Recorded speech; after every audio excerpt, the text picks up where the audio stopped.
Today, I want to talk about the ordinary model of thinking. The ordinary model of thinking represents the default mechanism by which the brain operates. It runs off what I would call the primal nervous system, meaning it is an instinctual, automatic way of perceiving the world that is predominantly about avoiding threats. It is designed for survival, but isn't conducive to creating an extraordinary life.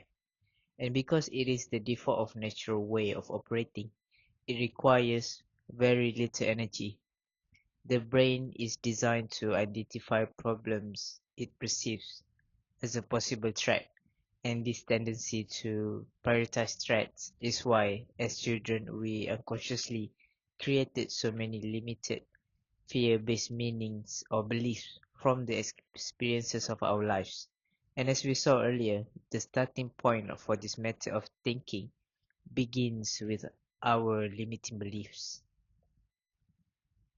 So, limiting beliefs. At the foundation of the ordinary method of thinking are limiting beliefs. Things don't work out for us.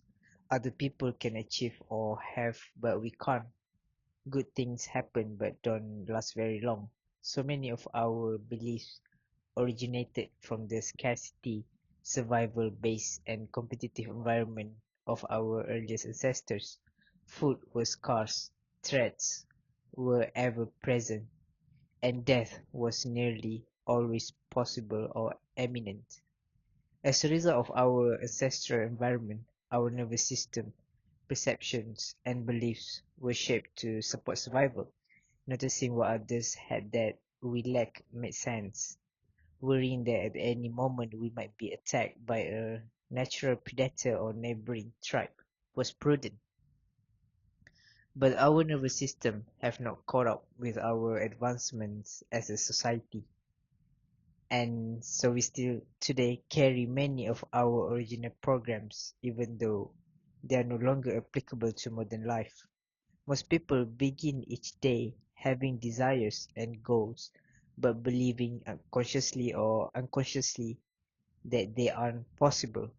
They enter each day already defeated rather than excited, worried rather than confident, stressed rather than calm. They are already at the physiological, emotional, and energetic disadvantage before they even started. So the problem is from the low energetic state created by limiting beliefs, the brain begins to focus exclusively on problems instead of solutions. Because survival is a primary and natural function of the system, very little energy is required to identify problems and threats. Solutions require energy. So if you are in a low energetic state as a result of a habit of a limiting belief, and the draining fear-based emotion associated with it, the natural tendency will be to focus on and find problems, whether they are real or not. In other words, you will not only focus on problems, but will perceive non-problem as problems. We've all experienced this at some point in our lives, and in some areas of your life, you're probably experiencing this right now. When you believe that something isn't possible, you become dismayed, frustrated, and depressed and focus on problems. You may drift through your day or at best take some form of desperate or half-efforted unproductive action, and at worst spend your time and energy focusing on and complaining about your problems. Why me, you might think? Well, because you've chosen to believe that what you want isn't possible, and as a result of that bound energy, at the second level of the ordinary model of thinking, you develop a tendency to discover even more problems. So to go to the next stage, to the next level is confusion. Confusion. As a result of the continual and inefficient expenditure of energy, you experience confusion. Clarity requires energy, and as a result of unconscious limiting decisions and a habitual focus on problems, there isn't enough energy in the system to achieve the clarity necessary to produce your desired outcomes or to create any kind of change. I'm not suggesting you operate according to the ordinary model of thinking in all areas of your life. However, in any area of your life where you're experiencing primal emotion, feelings that don't feel good, or are not producing the results you want, this is the reason why.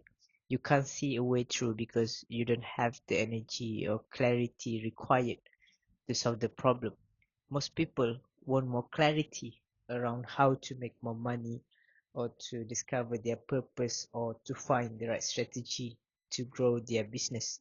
But what they really need is more energy, trying to solve the problem from a low energetic state rather than addressing the cause of the lower energy is the great mistake people make, and why life becomes so frustrating. Any problem can be solved but only when ample energy is brought to the problem. Next level is the questions. As the ordinary model of thinking progresses from a dangerously ineffective trio of limiting beliefs, problems, and confusion, your system will move into increased problem-solving mode via the mechanism of survival-based question. Why is this happening? What am I doing wrong? Why is it working for them but not working for me?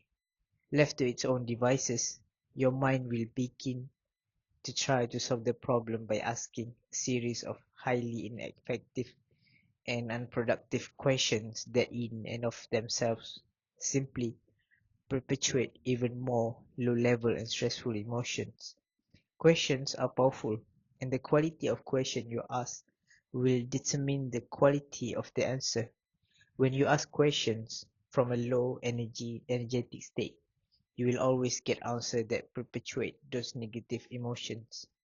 We've all experienced how our minds, when left unattended, can become our worst enemy.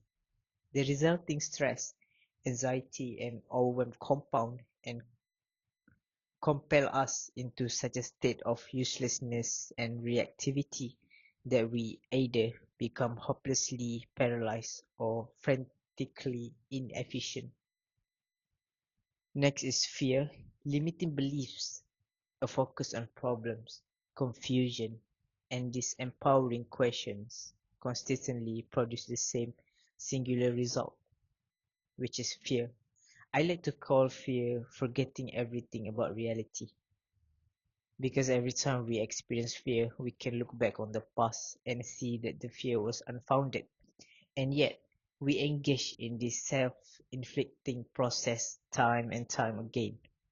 Fear of failure, fear of financial security, fear of making the wrong decision, and fear of rejection hijack the system. Fear manifests inwardly in the form of overwhelm, worry, panic, doubt, rejection, anger, jealousy, and a whole host of negative emotions. Fear, which represents the peak of low-level energy and lack of resourcefulness, is the point from which most people are taking action in the areas of their lives where they feel the most stuck and dissatisfied. And simply put, no transformation can occur from a fear-based state of being. Fear produces reactions, frantic, unintentional, and unthoughtful behaviors that either entail a tremendous amount of doing that fails to produce desired results, or similarly a kind of indecisive procrastination of inactivity. How many times have you tried to think your way out of your problems from a place of worry or anxiety?